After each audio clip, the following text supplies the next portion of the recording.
No one can destroy it. No possible combination of rivals can destroy their power. No. But the power which they hold over the world, which is literally indestructible, is a power which is used to oppress, fasad, is a power which is used to corrupt. And the world becomes progressively more corrupted. And oppression increases. As oppression increases, as the world grows more corrupted, as globalization marches forward, as they take control of the world, the world order of Gog and Magog, then you will see, Allah is saying, then you will see that these people who were expelled from this town and who were banned from returning to the town to reclaim it as their own, you will see them returning to reclaim the town as their own. Which town is it? To this class it is crystal clear.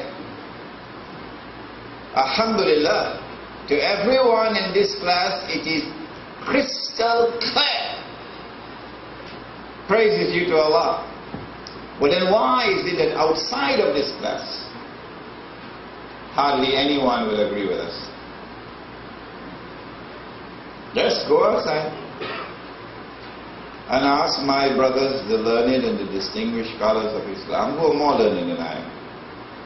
And I honor them and I respect them for their learning. And I do not in any way seek to belittle them.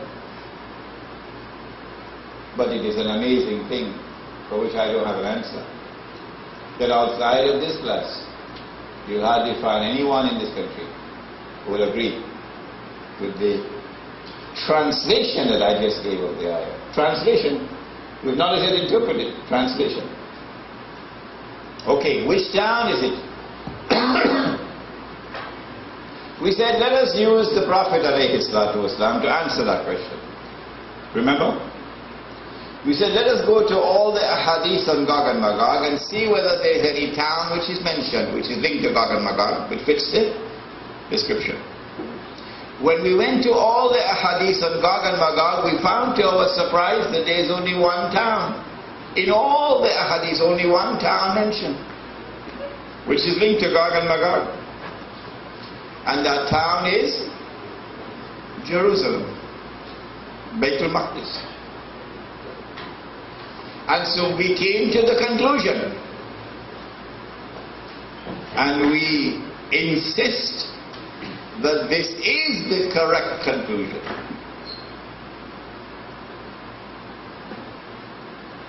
That what Allah is saying in the Quran is that He destroyed the state of Israel and He expelled the Jews from the Holy Land.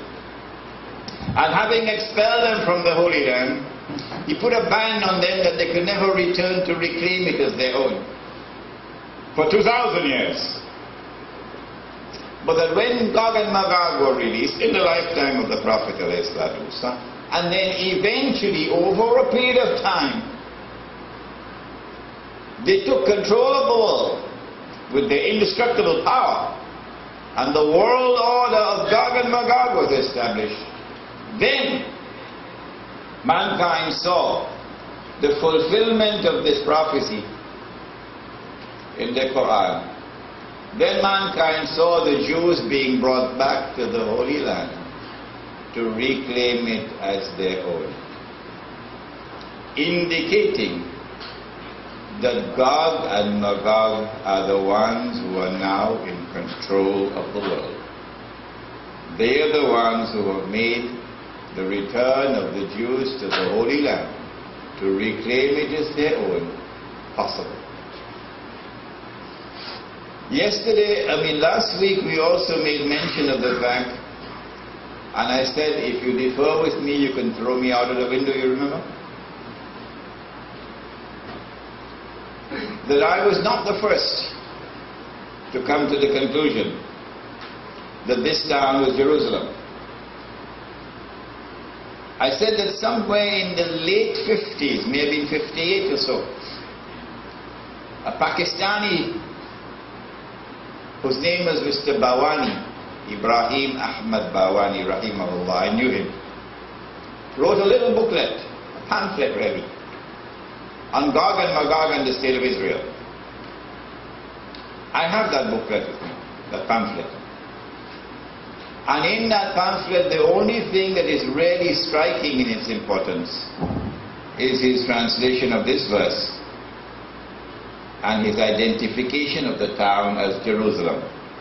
The rest of the pamphlet is mediocre.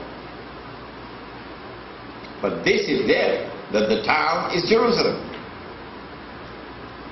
And in the preface of this pamphlet, Mr. Bawani records his appreciation to Maulana Fadlur Rahman Ansari rahimahullah, who he said explained the subject to him. And so I came to the conclusion that if Maulana Ansari explained the subject to Mr. Bawani, and if by far the most important point made in the pamphlet is the identification of the town as Jerusalem, I came to the conclusion that my teacher, Maulana Ansari, also held the view that the town was Jerusalem.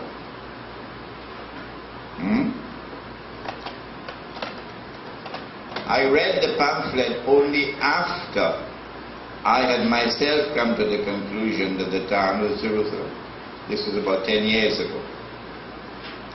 And when I read the pamphlet, that my heart was fluttering with joy that my teacher also came to the same conclusion. And I said to you, if you feel that this was an improper interpretation I made out of that pamphlet, you could throw me out of the window. Now then, what remains is for us to now identify Gog and Magog. It will not suffice for us to say that Gog and Magog is modern Western civilization. We want something more precise than that.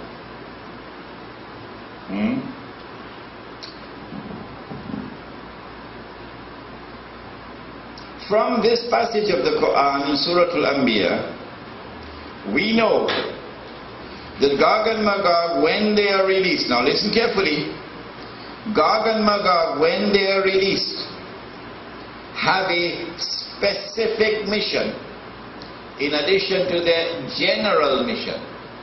Their specific mission is to liberate the Holy Land and bring the Jews back to the Holy Land. That's their specific mission. In other words, we are looking for a people with a trademark. Their trademark is an obsession with the Holy Land.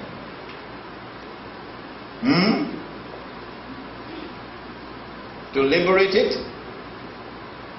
and to bring the Jews back to the Holy Land. Can we identify these people? Okay. I want you to look at Europe, the white world. Prior to the time of Nabi Muhammad alayhi salatu wasalam. And then look at Europe, the white world, after the time of Nabi Muhammad alayhi salatu wasalam. In reference to Europe's relationship with the Holy Land and with the return of the Jews to the Holy Land. Did Europe ever control the Holy Land prior to the time of Nabi Muhammad alayhi salatu wasalam? The answer is yes, at least on 2 occasions. Number one, Alexander, who is known as Alexander the Greek emperor, conquered Jerusalem and held discussions with the rabbis. But Alexander and his Greek empire never considered Jerusalem and the Holy Land to be anything more than just another occupied territory. They never considered the Holy Land to have any special status. Good. Who else from Europe? The Roman Empire. The Roman Empire, when Rome was pagan, and then the Roman Empire when Rome became Christian, Constantine. And on both occasions, the Roman Empire never considered the Holy Land to have any special status. You can go and see the movie Passion of Christ, and you see the Roman government in the Holy Land. They never considered this to be other than just a backward province of the Roman Empire. Now look at Europe after Nabi Muhammad alayhi salatu wasalam. Europe rapidly becomes Christian after Nabi Muhammad alayhi salatu wasalam. Christianity spreads quickly. And then suddenly the Pope, a white man, is obsessed with liberating the Holy Land. And he initiates what is called a holy war, jihad, to liberate the Holy Land. They call it the Crusades. It's a holy war. Karen Armstrong has written a book with a gold mine of information on the Crusades. Very difficult to get it outside. And I bought that book in London while I was there last summer. And I've read the book. The Crusades are now initiated, one after the other. A number of Crusades. What is the purpose of the Crusades? To liberate the Holy Land in the name of Christianity. But is the white man the only Christian? Christianity was in the world long before the white man became a Christian. Christianity is an Oriental religion. It's a Semitic religion. Started in the Holy Land. The Byzantine Empire had already emerged as a Christian empire before Europe became Christian.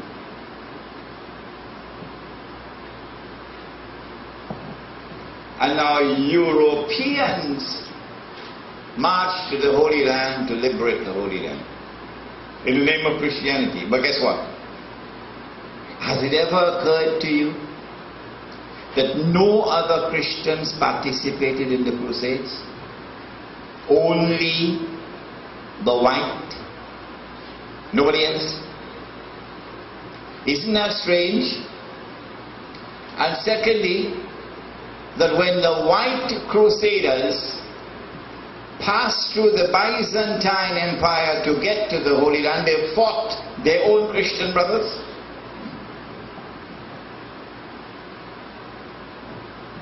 How come? Only the white Christian wants to liberate the Holy Land. No other Christian participates in the Holy Land, in these holy wars, these crusades. I want to suggest to you a new way of looking at history. That the crusades were not Christian wars. That the crusades were the white man's war.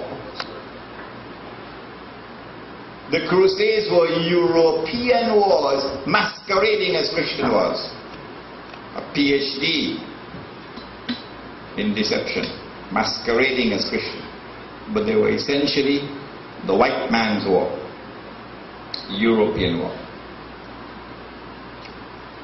And when Europe decided to cast off the clothes of Christianity, as unceremoniously as Europe had adopted itself to be Christian, one Sunday morning Europe decided we don't want to be Christian anymore.